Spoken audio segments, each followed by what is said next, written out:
Assalamualaikum warahmatullahi wabarakatuh.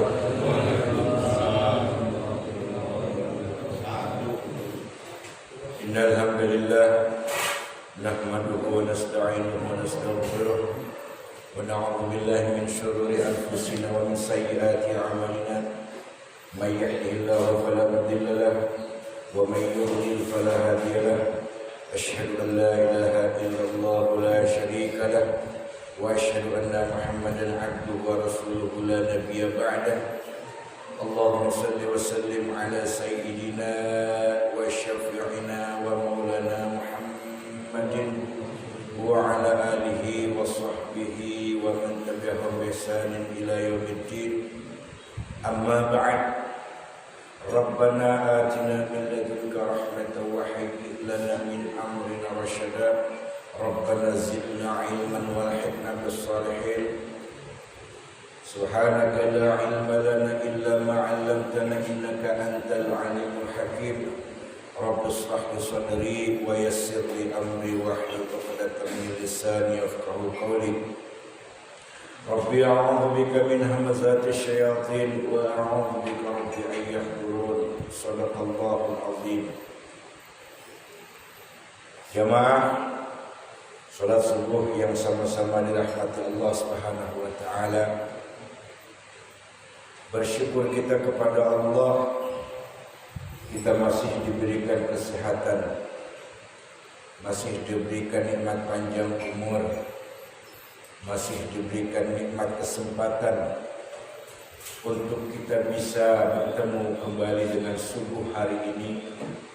Kita bisa saling bertatap muka, kita bisa saling mensyukuri atas nikmat-nikmat yang telah Allah berikan kepada kita, baik secara lisan maupun secara tindakan. Secara lisan kita katakan alhamdulillah, secara perbuatan kita lakukan dengan mengerjakan apa-apa yang diperintahkan oleh Allah Subhanahu wa taala dan menjauhi segala apa-apa yang dilarang oleh Allah dan Rasul-Nya.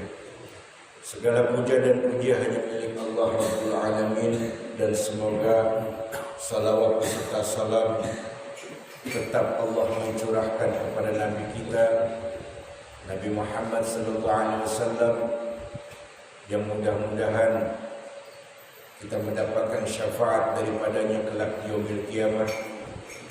Dan mudah-mudahan salawat beserta salam ini juga terdiri kepada para keluarganya, para sahabat-sahabatnya, dan juga kita selaku pengikutnya yang insyaAllah senantiasa istiqamah di jalan Allah, istiqamah terhadap sunnah-sunnah Rasulullah sallallahu alaihi wasallam. Ikhwatal iman rahimani wa rahimakumullah jami'an.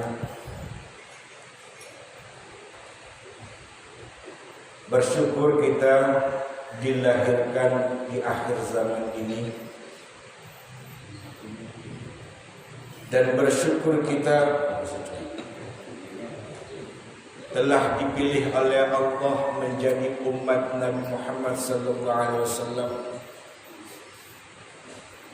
Karena hanya umat Nabi Muhammad ini saja yang mendapatkan pujian dari Allah, yang mendapatkan kebanggaan dari Allah Subhanahu wa taala. Karena kemuliaan Nabi kita Muhammad sallallahu alaihi wasallam, kita dijadikan umat yang istimewa oleh Allah Subhanahu wa taala.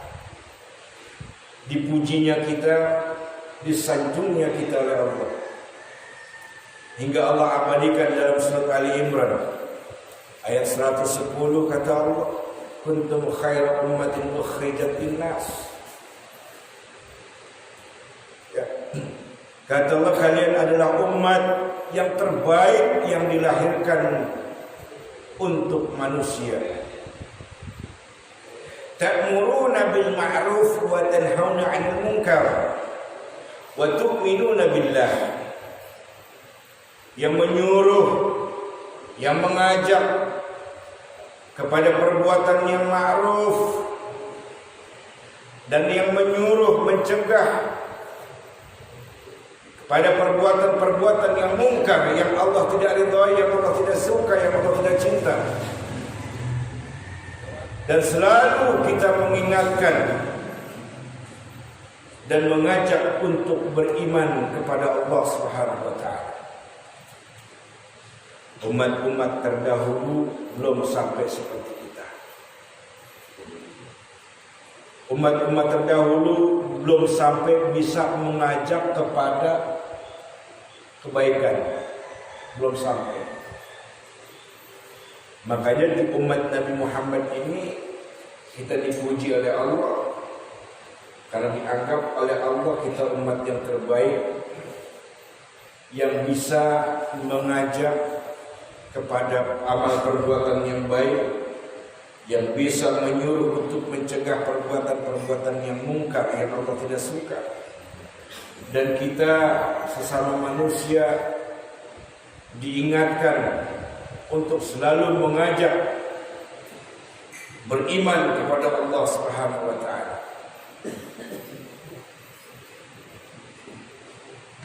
Hingga kata Allah di dalam surat An-Nisa ayat 85, "May yashfa' syafa'atan hasanatan yakun lahu nasibun minha." Barang siapa yang memberikan pertolongan yang baik, niscaya ia akan memperoleh bagian pahala darinya.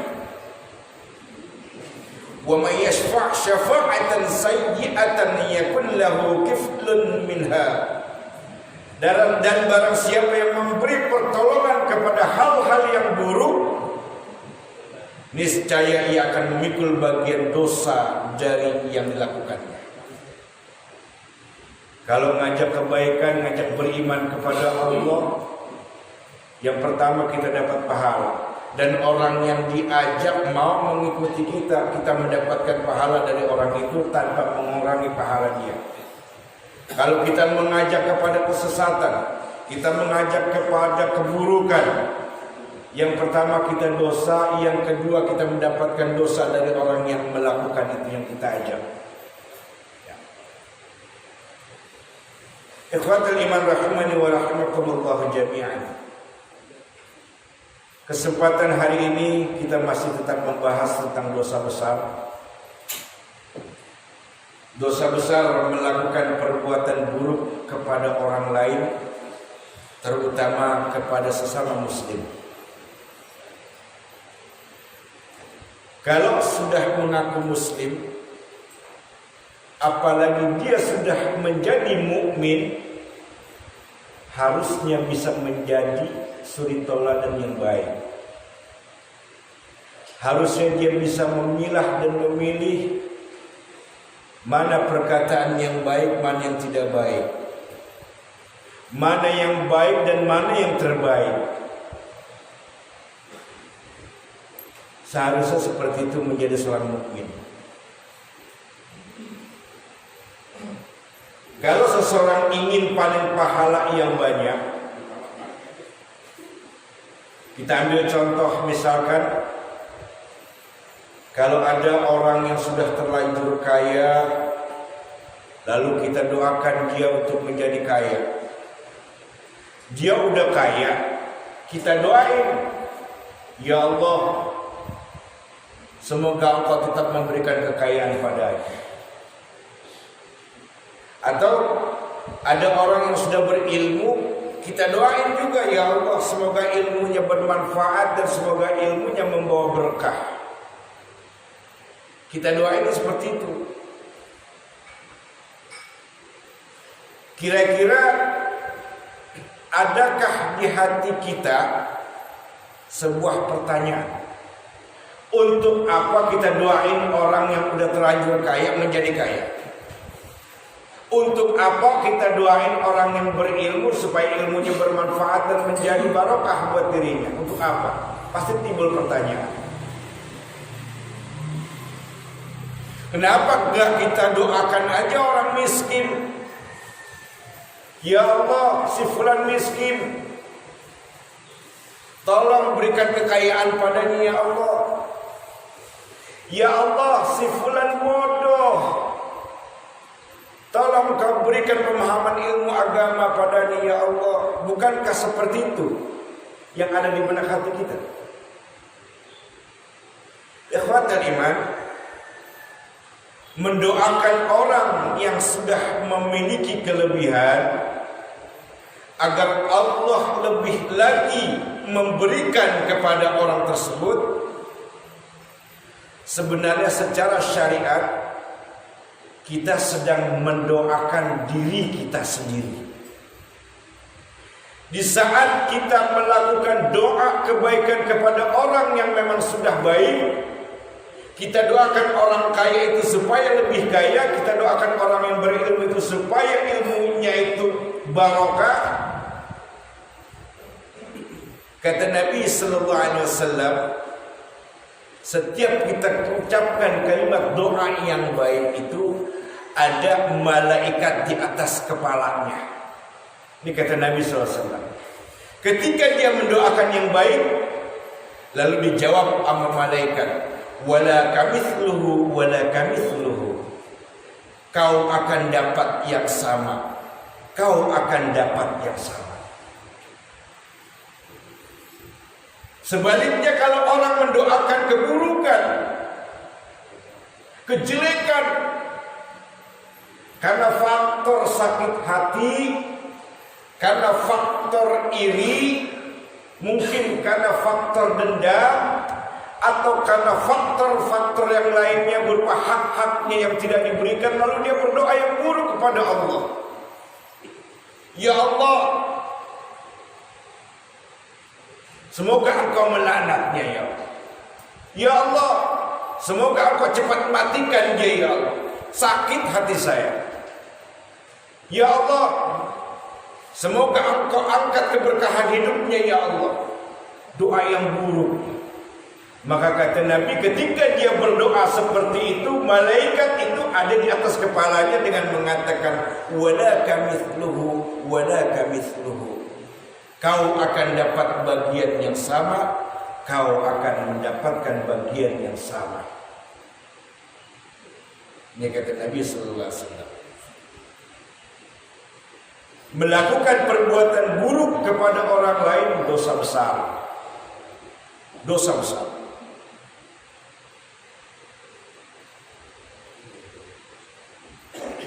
Allah Subhanahu wa taala meminta kepada kita sebagai umat yang terbaik ini agar kita tidak cemburu dengan orang lain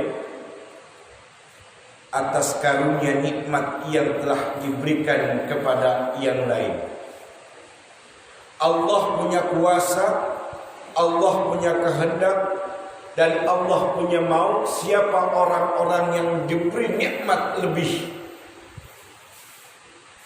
Tapi jangan merasa bangga ketika Allah memberikan nikmat lebih kepada orang tersebut, baik harta maupun ilmu, jangan bangga. Karena itu merupakan titipan dari Allah yang merupakan amanah, dan amanah itu akan dimintai pertanggungjawabannya kelak di hadapan Allah Subhanahu wa taala. Bisakah dia menjalankan hartanya dengan jalan yang baik? Bisakah dia memanfaatkan ilmunya untuk dia berikan kepada orang lain dengan cara yang baik? Allah perintahkan kita agar kita mendoakan kebaikan kepada orang lain, agar kita mendapatkan bagian dari doa itu. Jangan malah kita iri, kita dengki. Ketika kita iri, kita dengki, menghasut, menghibah, ya, merasa jengkel dengan orang yang punya kelebihan. Wah, si anu baru beli mobil, wah paling juga mobil kreditan. Kan bahasa ngomong begitu ini kan ada faktor iri, bisa jadi. Paling juga mobil kreditan, ngutang, gitu. Wah, si anu udah ngebangun rumah lagi, ngerenovasi lagi. Baru berapa bulan yang lalu ngerenovasi, bukan main. Menggibah dia kepada yang lain. Lalu dengan menggibahnya dia menghasut. Jangan-jangan dia punya duit ini dari mana ini? Belum tentu halal dia dapat nih. Dia udah suuzon. Sertifikat. Nyekolahin sertifikat kata PRT. Dia udah suuzon. Padahal ada karunia nikmat yang Allah berikan kepada dia tanpa sepengetahuan kita. Kita sebagai umat yang dipuji oleh Allah sebagai umat yang terbaik, dilarang oleh Allah untuk melakukan hal-hal yang buruk kepada orang lain, terutama kepada sesama muslim. Begitu juga sebaliknya, jangan mendoakan orang lain dengan keburukan karena benci, ya. Lalu keluar kata-kata, ya Allah matiin aja dia, ya Allah sengsarain dia, ya Allah mudah-mudahan dia jadi perawan tua, mudah-mudahan dia jadi perjaka tua, gak laku-laku, doanya buruk-buruk, ya. Kata Nabi, walaka mithluhu, walaka mithluhu.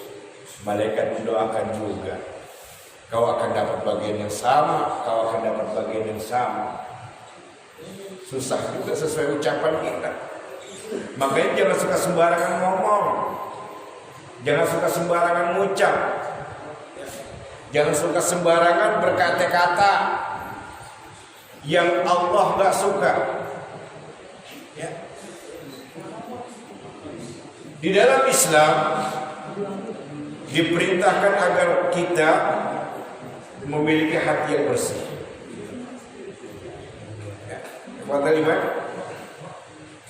Di dalam Islam diperintahkan kita agar memiliki hati yang bersih dan selalu punya niat yang baik. Kalau ada orang lain berbuat jahat pada kita, mengambil hak kita diambil, hak kita diambil, itu kan namanya perbuatan jahat itu, ya, hak kita tuh. Lalu kita jangan doain keburukan, jangan doain keburukan supaya dia hancur, jangan, ya. Walaupun hati kita jengkel, hak-hak kita diambil, nggak dikasih, nggak diberikan hak kita, jengkel kita. Jangan hati ini mengucap kata-kata yang menimbulkan kehancuran, keburukan untuk orang tersebut yang menzalimi kita.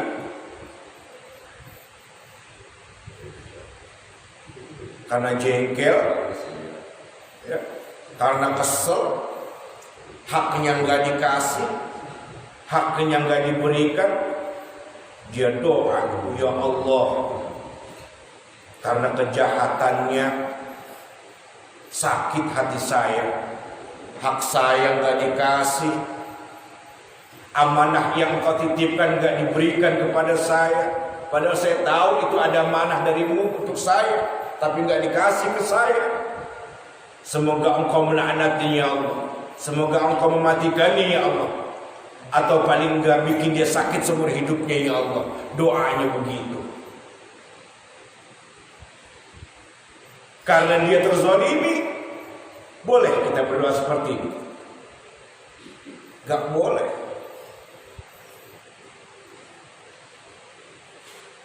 Ketika orang itu berdoa seperti itu, biasanya orang yang terzalimi doanya makbul. Saat Allah mengkabulkan doa-doanya itu kepada orang yang terzalimi, dia berdoa keburukan itu, lalu dikabulkan sama Allah doa-doanya itu. Lalu ketika orang itu sudah merasakan kesengsaraan hidupnya, seumur hidup dia sakit sebagaimana doanya itu, orang yang terzalimi, atau dia dilaknat oleh Allah Subhanahu wa taala, umur yang enggak dikasih berkah sama Allah Subhanahu wa taala. Ketika Allah mengabulkan doa orang yang terzalimi ini, terbalaskan sudah kesalahan-kesalahannya. Lalu kita yang mendoakan keburukan itu dapat apa? Dapat apa kira-kira kita? Enggak dapat apa-apa. Dosa iya. Dosa iya. Dosa besar jatuhnya. Kenapa dikatakan dosa besar? Karena yang disumpahin itu adalah makhluk Allah. Makhluk ciptaan Allah. Jangankan kepada sesama muslim, kepada orang-orang non-muslim saja, kepada orang-orang kafir saja kita nggak boleh mengucapkan kata-kata yang tidak baik. Nabi SAW mencontohkan itu kepada kaum Quraisy, kafir Quraisy, nggak pernah bersikap jahat. Mulutnya Nabi nggak pernah berkata kotor. Pernah suatu ketika Nabi melaknat orang kafir ketika utusan Nabi SAW, para penghafal Quran diutus sama Nabi untuk mendatangi orang-orang Quraisy. Lalu utusan Nabi penghafal Quran itu dibunuh semuanya. Lalu Nabi melaknat orang-orang kafir itu. Saat itu juga Allah menegur Nabi Muhammad, kau tidak punya hak untuk melaknat makhluk-makhluk. Ditegur Nabi langsung. Kau tidak punya hak. Dia adalah bagian dari makhluk ciptaanku. Kau tidak punya hak untuk melaknatnya. Walaupun dia telah melakukan hal-hal yang menurutku tidak baik. Ini harus kita pahami. Semakin kita berilmu, semakin kita menikmati nikmatnya iman, nikmatnya beribadah kepada Allah, lisan ini harus pandai dijaga. Lisan ini harus pandai untuk berkata-kata yang baik, yang Allah suka, yang Allah ridha. Jangan dibiarkan setan menghasut, jangan biarkan setan menggelincirkan lisan kita. Doakan orang dengan yang baik-baik. Ya Allah, berikan dia hidayah. Karena dia telah menzalimi aku, telah mengambil hak-hak aku, telah mengambil amanah-amanah yang engkau titipkan dari kepadanya untuk aku, dizaliminya. Ya Allah, mungkin dia enggak ngerti. Ya Allah, tolong berikan pemahaman ilmu yang banyak kepadanya ya Allah, supaya dia mengerti. Kalau amanah itu wajib untuk disampaikan ya Allah, tolonglah ya Allah, berikan dia pengertian supaya dia paham ilmu agama. Doakan seperti itu. Kalau didoakan seperti itu lalu Allah mengkabulkan, diberi dia pemahaman ilmu oleh Allah Subhanahu wa taala, ilmu tentang agama, lalu diberikan dia hidayah oleh Allah Subhanahu wa taala, kebaikan-kebaikan yang dia lakukan akan mendapatkan pahala untuk orang yang mendoakan. Ya. Mendapatkan jariah dari orang yang melakukan karena didoain itu. Didoain supaya dia dapat hidayah, supaya diberikan pemahaman ilmu agama yang baik, supaya tahu bahwasanya amanah itu wajib untuk disampaikan. Hak-hak orang harus wajib diberikan. Didoain, ketika udah didoain Allah kabulkan, dapat pahala. Yang melakukan dapat pahala, yang mendoakan dapat pahala. Double pahalanya, pahala mendoakan kebaikan, pahala mendapatkan pahala dari orang yang melakukan kebaikan karena doa kita. Jadi untuk mendapatkan apa-apa yang orang lain miliki, tidak harus kita mengambil miliknya, ya. Tapi doakan dia, bertambah kebaikan itu pada kita, maka Allah akan memberikan itu pada kita yang baik-baik, pahala dari orang yang melakukan. Sekarang ini kan banyak hak orang ditahan-tahan, ya. Amanah orang kagak disampaikan. Dia mungkin belum paham agama. Kalau paham agama nggak berani dia menahan hak orang, nggak berani. Karena yang namanya hak seseorang itu wajib hukumnya untuk diberikan. Kalau dikatakan wajib berarti dosa besar kalau dia tidak berikan hak seseorang. Amanah seseorang. Kalau Allah sudah katakan wajib, kalau dia tidak melakukan kewajiban itu, dosa besar, tempatnya neraka. Na'udzubillah min dzalik. Usahakan agar kita menjadi penyebab orang lain menjadi baik. Sebagaimana kata Nabi SAW, man dala ala khairin kana lahum mithal ajri fa'ilihi man ghairi yanfus min ajri fa'ilihi syai'an. Barang siapa yang menunjukkan orang menjadi penyebab orang lain melakukan kebaikan, maka dia akan mendapatkan pahala darinya tanpa dikurangi sedikit pun dari pahala yang melakukannya. Ngajak orang kebaikan, di Masjid Al-Barkah ada pengajian, ayo ikut, mumpung masih ada umur. Kapan lagi nggak ngaji? Ntar kalau udah mati udah nggak bisa ngaji. Di Masjid Al-Barkah tuh enak sholatnya, imamnya bacanya bagus, bisa khusyuk kita. Ajak kebaikan. Kalau dia mau ikut ajakan kita mendapat pahala dari orang yang kita ajak. Tapi kalau dia nggak mau ngikutin kita nggak dosa. Kita tetap dapat pahala, tapi tidak mendapatkan pahala kebaikan dari orang yang kita ajak. Nggak mau tapi dia. Sebatas kita menggugurkan kewajiban mengajak pada yang kebaikan untuk orang lain. Sebaliknya kata Nabi, man dalla ala syarrin kana lahu mithal wuzri fa'idihi man ghairi yanfus min wuzri fa'idihi syai'an. Barang siapa yang menunjukkan keburukan, barang siapa yang mengajak pada keburukan, yang menunjukkan keburukan, maka dia akan panen dosa seperti orang yang melakukan dosa tersebut tanpa dikurangi sedikit pun dari dosa orang yang melakukannya. Ada orang nanya, Mas, simpang tanya, Mas, diskotik anu di mana ya, diskotik anu? Oh, di sono, tunjukin, jelas banget tunjukin. Dari sini lurus, habis lurus nanti mentok belok kiri, diunjukin tempat maksiat. Ketika dia datang ke tempat maksiat itu, maka yang nunjukin ini dapat dosa yang besar. Dapat bagian dosa yang besar. Nunjukin diskotik doang.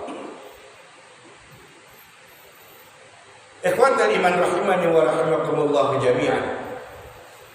Keburukan apapun yang dilakukan orang lain terhadap kita, seperti orang memfitnah kita, menghibah kita, menzalimi kita, mengambil hak-hak kita, sehingga hati kita jengkel, kesel, lalu campur dendam. Kalau orang yang tipis ilmu agamanya, kalau orang yang minim ilmu agamanya, pasti sifat manusiawinya akan muncul. Jengkel, kesel, marah, dendam. Liatin saku balas. Itu karena dendam. Allah Subhanahu wa taala berpesan, "Walau kunta fazzan ghalizal qalbi lam faddu min hawlik." Kalau kita dizalimi, kalau kita difitnah, diribah, diambilnya hak-hak kita, jangan kita jengkel, jangan kita marah, jangan kita dendam. Bahkan kata Allah, walau kunta fazzan ghalizal qalbi lan faddu min hawlik. Sekiranya engkau bersikap keras dan berhati kasar, tentu mereka menjauh darimu, dari sekitar. Maksudnya kalau kita punya sifat dendam, punya sifat marah sama orang yang menzalimi kita, yang menghibah kita, dia malah menjauh dari kita. Menjauh dari kita. Bagaimana rahmat Allah akan datang kepada kita dan kepada orang itu sementara kita bersikap kasar. Makanya kata Allah, jangan bersikap keras dan jangan bersikap kasar kepada orang-orang yang sudah menzalimi diri kita. Ini Allah yang atur, Allah yang menyuruh. Ini aturan Allah. Fa'fu anhum wastaghfir lahum wa syawirhum fil amri. Maafkan mereka, kata Allah. Maafkan mereka. Dan mohonkanlah ampunan untuknya, dan bermusyawarahlah dengan mereka dalam urusan apa yang terjadi tentang dizaliminya dirimu, difitnahnya dirimu, diambilnya hakmu. Musyawarahkan kenapa itu harus dilakukan. Di surah Allah begitu, maafkan yang pertama. Yang kedua, mohonkan ampun kepada Allah untuk dia. Lalu tanya, kenapa engkau menzalimi saya? Kenapa engkau ngambil hak saya? Emang masih kurang sampai hak saya diambil? Kita tanya, jangan kita diemin. Tanya. Itu namanya musyawarah. Ini Allah yang nyuruh. Ini yang pertama. Jangan pernah kita melakukan keburukan kepada orang lain dengan doa-doa yang buruk hanya untuk membalaskan sakit hati dan merasa terzalimi. Sesungguhnya dendam adalah perbuatan syaitan yang akan berakibat dosa besar bagi orang-orang yang mengikuti bisikan dan bujuk rayunya syaitan. Kemudian ada hal-hal kaidah dasar dalam Islam, ikhwatal iman, di mana apa yang pernah kita lakukan pada seseorang dengan hukum Allah, dengan sunnatullah, maka itu pun akan terjadi pada kita. Misalnya ada orang yang kepepet butuh uang untuk biaya sekolah anaknya atau buat bayar kontrakan. Dia nggak kerja, anaknya belum bayaran sekolah, nyari kerja kesana kesini belum dapat, situasi lagi keadaan seperti ini. Lalu dia datang pada seseorang, Assalamualaikum Pak Haji, mohon maaf Pak Haji, kedatangan saya ini mungkin gak enak didengar. Kata Pak Haji, ada apa? Boleh gak saya pinjam uang untuk bayaran anak sekolah? Insya Allah ada rezekinya saya ganti. Mana belum bayar kontrakan juga lagi Pak Haji. Bisa gak nolongin saya Pak Haji? Ketika hati kita peka dan kita memang sungguh-sungguh beriman kepada Allah, nikmat kita beribadah kepada Allah, enggak ada yang namanya bisikan-bisikan yang menjadikan keraguan-raguan buat kita. Serentak hati kita peka, butuh berapa? Butuh berapa? Insya Allah ada rezekinya. Masalah kamu mau bayar mau ganti, terserah. Kamu mau bayar kapan, terserah. Kalau ada orang seperti ini, hamba Allah yang seperti ini, surga tempatnya. Yang pertama. Yang kedua, pada saat orang itu yang tadinya menolong dia suatu saat ketika dia sedang dalam keadaan susah, Allah langsung yang akan memberikan pertolongan. Allah langsung yang memberikan pertolongan.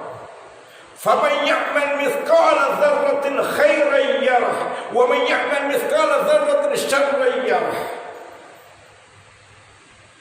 Dia menolong orang tanpa ragu-ragu. Berapa mas yang diperlukan biayanya? Saya bantu. Mengenai gantinya, sampai bisa ganti silakan, enggak bisa saya ikhlas. Kalau ada hamba Allah yang seperti ini menjadi hamba yang dicintai dan disayangi oleh Allah. Rezekinya gak akan putus, berkah selalu, umurnya berkah, rezekinya berkah, rumah tangganya dijaga oleh Allah Subhanahu wa taala.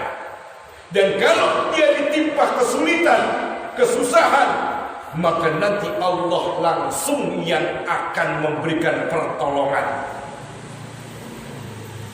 Tinggal pertanyaannya, yakinkah kita kepada Allah Subhanahu wa taala? Karena Allah tergantung prasangka diri kita sebagai hamba-Nya. Kalau kita berprasangka buruk kepada Allah, maka jadinya buruk buat diri kita. Kalau kita berprasangka baik kepada Allah, maka kebaikan-kebaikan ini akan Allah berikan kepada kita. Ini contoh yang pertama. Contoh yang kedua, hal-hal dalam kaidah dasar yang ada dalam Islam. Yang kedua, kalau ada seorang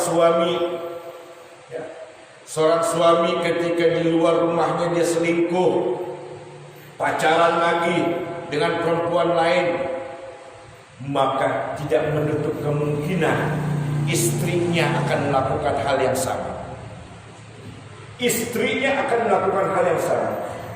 Gak mungkin Ustaz, orang udah tua, ya udah tua. Walaupun udah tua, tapi hal itu akan terjadi pada diri dia. Bisa jadi anak perawan yang nanti dimainkan anak laki-laki orang. Bisa jadi, mohon maaf, dibuntingin orang. Kenapa? Kelakuan kita. Ini udah menjadi sunatullah, hukum Allah udah. Siapa yang melakukan kebaikan, maka Allah balas kebaikan itu. Sekecil apapun kebaikan yang dilakukan oleh seorang manusia, Allah balas kebaikan itu dunia wal akhirat. Sebaliknya, siapa yang melakukan keburukan sekecil apapun keburukan itu, maka Allah akan balas keburukan itu dunia wal akhirat. Ini udah jadi sunatullah dan dalilnya Al-Quran Al-Zalzalah. Ikhwatal iman rahimani wa rahimakumullah jami'an. Kita memperlakukan seseorang dengan apa yang kita lakukan, Allah akan balas dengan hal yang sama, kata Allah. Kita melakukan kebaikan kepada orang, dibalas oleh Allah kebaikan juga dari Allah. Kita melakukan hal-hal keburukan, maka Allah akan balas juga keburukan buat kita. Tergantung kita yang melakukan. Kan lagi saya bilang, kalau ada seorang suami yang coba-coba selingkuh, itu sudah menjadi kemungkinan nanti istrinya akan selingkuh. Kalau istrinya nggak selingkuh, anaknya nanti akan dibuntingin orang. Karena apa? Ya begitu, keburukan. Ya. Allah Subhanahu wa taala melarang kepada hamba-hambanya yang beriman agar tidak punya rasa dengki dan iri terhadap apa yang dikaruniakan Allah kepada sebagian hambanya yang lain dengan cara yang tidak dibenarkan. Yang kedua, kita dilarang oleh Allah untuk melakukan hal-hal yang sifat dasar dalam Islam ini dilakukan keburukan-keburukan terhadap seseorang. Ini dilarang oleh Allah karena ini dosa besar. Allah Subhanahu wa taala berfirman, "Innallaha kana bikum rahima." Sesungguhnya Allah amat sangat sayang kepada hamba-Nya. In tajtanibu kaba'ira ma tunhauna anhu nukaffir ankum sayyi'atikum wa nudkhilkum madkhalan karima. Jika kalian menjauhkan diri dari perbuatan dosa-dosa besar, di antara dosa-dosa yang dilarang kalian mengerjakannya, niscaya kami hapus kesalahan-kesalahan kalian. Dosa-dosa kalian dihapus oleh Allah Subhanahu wa taala kalau hamba-Nya itu menjauhi dari dosa-dosa besar. Dia beriman, sungguh-sungguh beriman kepada Allah, takut kepada azab Allah, takut kepada siksaan Allah, takut kepada hal-hal yang menjadi buat dirinya sakit nanti ketika dibalas oleh Allah. Dia takut semua itu. Maka dengan adanya sifat takutnya kepada Allah, dia jauhkan sifat-sifat dari dosa-dosa besar, lalu Allah akan mengampuni dan menghapus kesalahan-kesalahannya. Wa nudkhilkum madkhalan karima, dan kami masukkan kalian ke tempat yang mulia, yaitu surganya Allah Subhanahu wa taala. Amin ya rabbal alamin. Sebaliknya, kata Allah, bagi siapa yang melakukan hal-hal yang diharamkan Allah terhadap dirinya dengan melakukan dosa-dosa besar, mengingkari kebenaran dan melakukan kezaliman, yang padahal dia mengerti, dia tahu, dia paham itu dosa besar, itu zalim, itu dilarang oleh Allah. Fasawfa nuslihi nar, maka kami kelak akan masukkan dia ke dalam neraka. Ini ancaman dari Allah Subhanahu wa taala. Dia tahu itu dosa, dia tahu itu perbuatan zalim, dia tahu itu Allah enggak suka atas perbuatan dia, tapi dia masih tetap melakukan juga, maka tempatnya neraka, kata Allah. Fasawfa nuslihi nar. An-Nisa ayat 31. Wallahu a'lam bishawab.